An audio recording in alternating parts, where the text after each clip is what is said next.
Bab 4387, Penyesalan. Ketika Qi Heng mendengar ini, wajah tersenyumnya segera berubah menjadi dingin, dan dia berkata dengan suara dingin, "Saya berinisiatif untuk datang ke keluarga Zhu Anda kali ini, bukan untuk berdiskusi dengan Anda. Sekarang Zhu Qingyue sudah kembali, kita harus menikah. Jika kamu tidak ingin menikah denganku, tidak apa-apa, biarkan aku bermain beberapa hari. Jika aku bosan bermain, aku akan segera pergi." Qi Heng benar-benar mengucapkan kata-kata seperti itu di depan umum, dan ini terjadi di keluarga Zhu, itu sangat arogan. Qi Heng, dasar gangster bau. Ketika Zhu Qingyue mendengar ini, wajahnya memerah karena marah dan dia ingin langsung membunuh orang ini. "Tuan Qi, kamu sudah keterlaluan." Zhu Yuanji mengerutkan kening, dan matanya penuh amarah. Qi Heng bertindak terlalu jauh. Dia pikir putrinya itu siapa? "Tuan Qi, ini adalah kota Zujia, bukan kota Qijia Anda. Meskipun Anda telah menerobos ke alam Mahayana dan membawa 2 biksu tingkat 8 dari alam kesengsaraan, jika Anda benar-benar terjatuh, kami di kota Zujia tidak akan mudah untuk mengacaukan." Dari Paman Liu berkata dengan wajah dingin. Qi Heng ini terlalu sering menindas orang lain. Meskipun Paman Liu tidak ingin mengikuti Qi Jiazhen untuk menimbulkan masalah, dia tidak bisa membiarkan Qi Heng menjadi terlalu sombong sekarang. "Kamu hanya seorang pelayan, beraninya kamu mengancamku." Qi Heng memandang Paman Liu, lalu melambaikan tangannya. Nafas agung menyembur keluar, dan gelombang panas menyapu langit. Paman Liu terlihat terkejut, dan dia tidak bereaksi sama sekali. Dia langsung terpesona oleh auranya. "Paman Liu." Zhu Qingyue dan Zhu Yuanji melihat ini dan bergegas mendekat. Tapi saat ini, Paman Liu sudah kehilangan vitalitasnya, dan tubuhnya seperti mendidih. Ini menunjukkan betapa kuatnya pukulan Qi Heng. "Qi Heng, kamu sudah keterlaluan. Kamu berani membunuh orang-orang kami di depan umum. Bahkan jika aku mencoba yang terbaik hari ini, aku tidak akan pernah membiarkanmu meninggalkan kota Zujia." Zhu Yuanji sangat marah. Seiring dengan hembusan nafas di tubuh, amarah membubung ke langit dan langsung menjungkirbalikkan atap aula. Lonceng berbunyi di langit di atas kota Zujia. Semua orang di kota Zujia menghentikan apa yang mereka lakukan dan mendekati Zhu Yuanji. Mereka tahu bahwa kota Zujia sedang menghadapi krisis, dan itulah sebabnya semua lonceng berbunyi. Dalam waktu singkat, ribuan orang dari kota Zujia mengepung halaman Zhu Yuanji. Beberapa orang tingkat menengah dari kota Zujia bergegas ke aula satu demi satu. Orang-orang ini berada di tingkat kesengsaraan, tetapi mereka tidak berada di tingkat kelima atau keenam. Di depan alam Mahayana Qi Heng, itu saja tidak cukup. Tetapi ketika orang-orang ini melihat tubuh Paman Liu, mereka semua sangat marah. Meskipun mereka tahu bahwa mereka telah dikalahkan, tidak ada yang bergeming. Melihat dia dikepung, Qi Heng bahkan tidak memiliki rasa takut sedikit pun, malah menunjukkan cibiran. "Sekelompok sampah kecil, mau berurusan denganku juga." Qi Heng melambaikan tangannya, dan semua orang dari kota Zujia terbang mundur. Qi Heng, sebaliknya, melompat ke udara bersama 2 anak buahnya, menatap seluruh kota Zujia. Zhu Yuanji memandang orang-orang tingkat menengah di kota Zujia yang dibunuh oleh Qi Heng dengan satu pukulan, dan amarahnya sudah membara hingga ekstrim.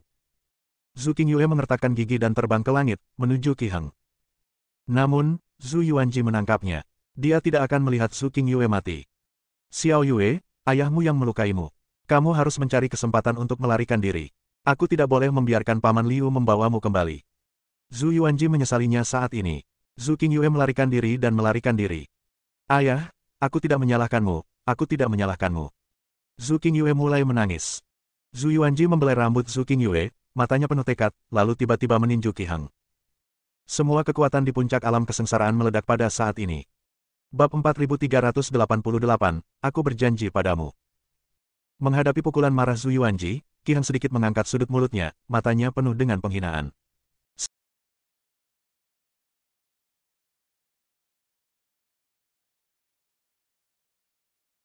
Sejak dia menerobos alam kesengsaraan dan mencapai alam Mahayana, dia telah meremehkan para biksu alam kesengsaraan ini. Tepat setelah Zhu Yuanji berada di dekatnya, Qi Heng meninju, dan bahkan ada bekas api di pukulan ini. Tampaknya Qi Heng menerima beberapa ajaran dari Ningxi, dan justru karena itulah dia mampu menerobos ke alam Mahayana. Boom!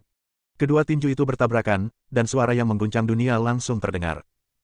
Seluruh kota Zujia berguncang untuk beberapa saat, dan kemudian semua orang melihat sesosok tubuh jatuh dengan cepat dari udara. Itu adalah Zhu Yuanji. Dada Zhu Yuanji terbakar parah, dan darah masih muncrat dari mulutnya. Ketika Zhu Yuanji jatuh ke tanah, sebuah lubang setinggi lebih dari 10 meter digali dari seluruh tanah. "Ayah! Tuan Sekretaris!" Zhu Qingyue bergegas mendekat. Orang-orang dari kota Zujia juga berkumpul.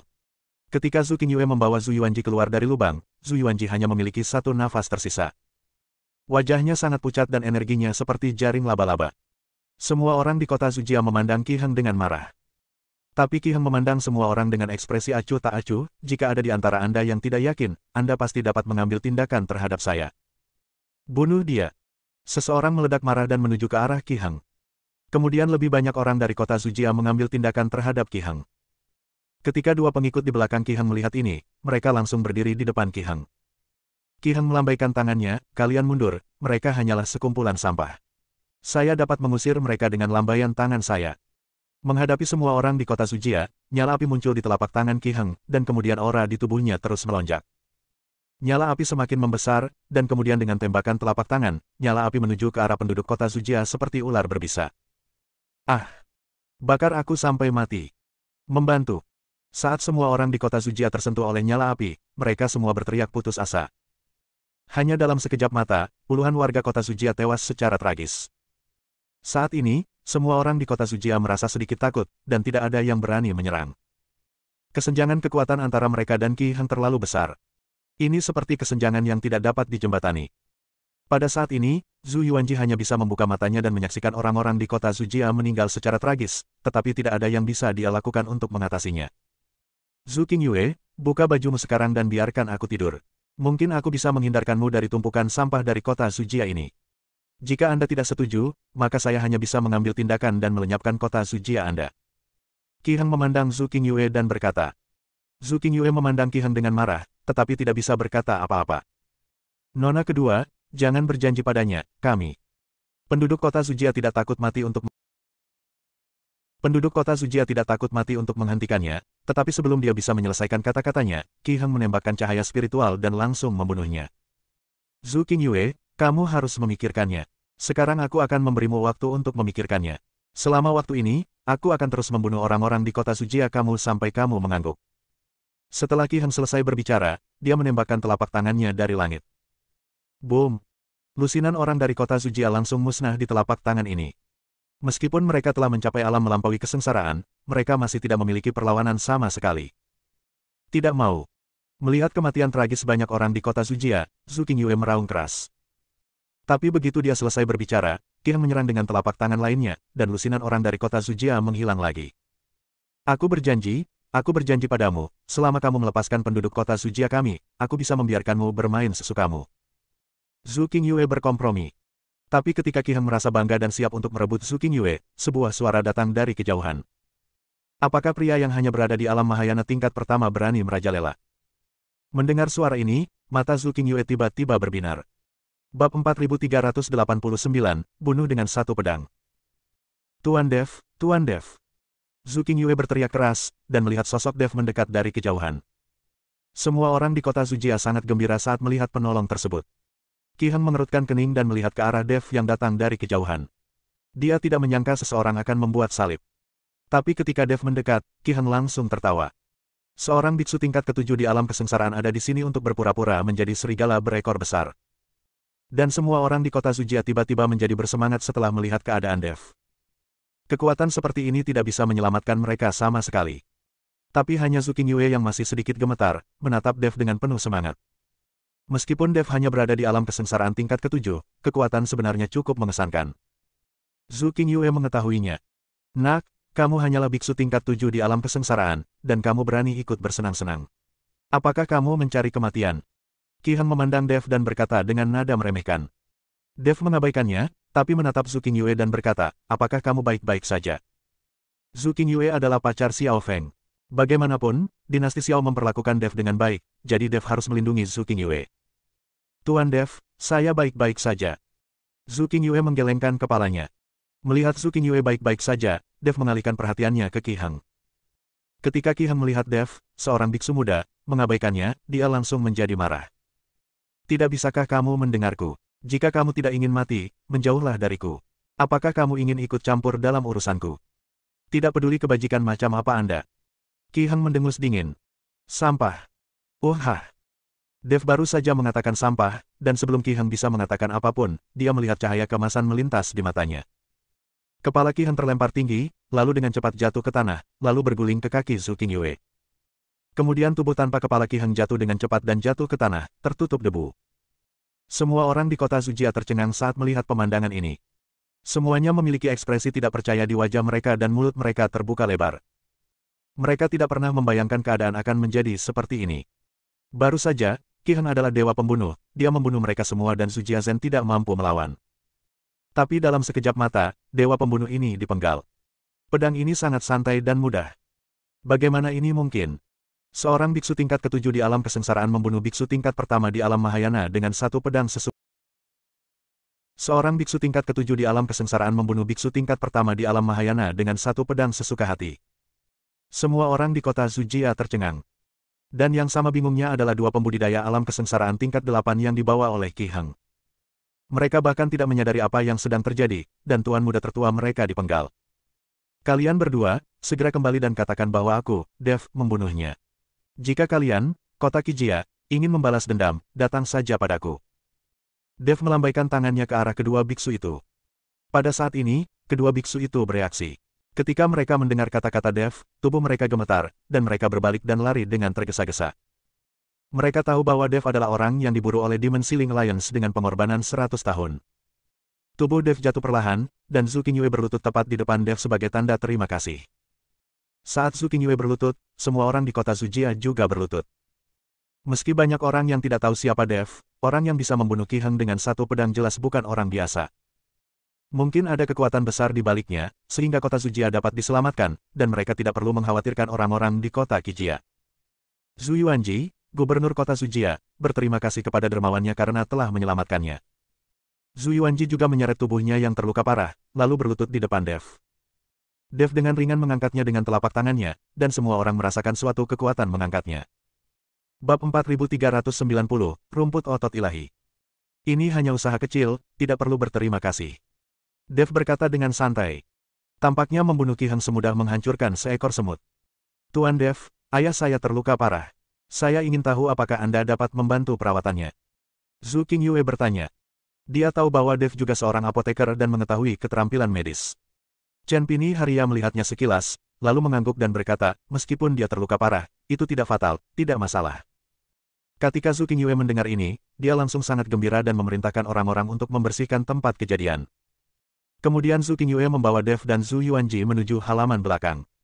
Zhu Qingxiu masih berada di halaman belakang. Dia telah menunggu dengan cemas di dalam hatinya, bertanya-tanya apa yang terjadi di luar.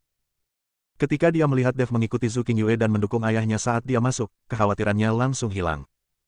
Dia telah mengalami hidup dan mati bersama Dev, jadi tentu saja dia tahu apa yang mampu dilakukan Dev. Selama Dev datang, kota Qijia tidak perlu khawatir. Nona Azu, kuharap tidak ada yang menggangguku selama aku merawat ayahmu. Selain itu, aku memerlukan sumber daya dari Zhu Jiazhen. Dev berkata pada Zhu Qingyue. Meskipun Dev sendiri memiliki banyak sumber daya, hampir semuanya habis dalam pertempuran sengit dengan Ningxi. Formasi penekan iblis menghabiskan banyak sumber daya. Selain itu, tubuh Dev sendiri menghabiskan banyak energi dan perlu diisi ulang secara perlahan. Namun jika tidak ada sumber daya, dengan apa kita dapat melengkapinya? Karena saya membantu Zhu Jiazhen kali ini, sudah sepantasnya Zhu Jiazhen menyediakan sejumlah sumber daya. Dev bukanlah seorang bodhisattva, jadi dia tidak bisa membantu dengan sia-sia. Jangan khawatir, Tuan Dev, saya akan mengumpulkan semua sumber daya di kota Zujia untuk digunakan Tuan Dev. Setelah Zhu Qingyue selesai berbicara, dia segera pergi mengumpulkan sumber daya. Dev memandang Zhu Qingxiu, mengeluarkan buku rahasia Slip Giok Sekte Wanjian, dan mengembalikannya kepada Zhu Qingxiu. Nona Zhu, terima kasih atas rahasia Slip Gioknya. Dev tahu bahwa jika bukan karena buku rahasia Slip Giok ini, dia tidak akan bisa mempraktikkan ilmu pedang Wanjian Guizong yang sangat mengagumkan. Zhu Qingxiu mengambil Slip Giok dan bertanya, Tuan Dev, bagaimana kabar para penggarap iblis itu? Aku membunuh sebagian besar dari mereka. Hanya satu yang lolos. Itu bukan masalah besar. Tubuhmu sangat menderita akibat pertempuran ini, dan kamu perlu istirahat sebentar, jadi jangan berlarian. Dev berkata pada Zhu Qingxiu. Oke. Zhu Qingxiu mengangguk, tapi ada sedikit keraguan di matanya. Ada apa denganmu? Ada yang ingin kamu katakan? Dev melihat Zhu Qingxiu seperti itu, jadi dia bertanya. Tuan Dev, saya ingin bertanya, bisakah Anda menyembuhkan wajah saya? Zhu Qingxiu bertanya dengan suara rendah. Dev mengangguk dan berkata, itu mungkin saja, tapi wajahmu sudah terlalu lama seperti ini. Jika kamu ingin mengembalikannya ke keadaan semula, kamu harus mengkonsumsi banyak rumput peri. Di antaranya, rumput otot dewa adalah yang paling istimewa dan tidak mudah ditemukan. Faktanya, tidak sulit untuk mengobati luka bakar di wajah Zhu Qingxiu. Sulit untuk mengumpulkan rumput peri dalam jumlah yang cukup. Tidak mungkin bagi Dev untuk memiliki semua jenis rumput peri di tangannya untuk mengatasi semua penyakit. Tuan Dev, selama bisa disembuhkan, tidak apa-apa. Sedangkan untuk menemukan rumput otot dewa, saya akan menemukan cara. Zhu Qingxiu berkata dengan sangat bersemangat. Selama Anda sembuh, maka Anda tidak perlu lagi hidup di bawah topeng. Dev mulai merawat Zhu Yuanji, dan Zhu Qingxiu keluar dari kamar. Dia tidak ingin mengganggu Dev dalam merawat ayahnya. Selain itu, dia juga ingin mencari tahu di mana di wilayah timur terdapat rumput abadi seperti rumput otot ilahi. Zhu Qingxiu akhirnya memiliki senyuman di wajahnya. Bagaimanapun, setiap gadis menyukai kecantikan. Zhu Qingxiu juga berpikir bahwa dia bisa kembali ke penampilan cantiknya. Zhu Qingyue mengirim orang untuk mengumpulkan sumber daya dari seluruh kota Zujia. Ketika semua orang di kota Zujia mendengar bahwa itu untuk pengobatan Zhu Yuanji, mereka semua sangat antusias dan menggunakan semua sumber daya mereka. Bersambung.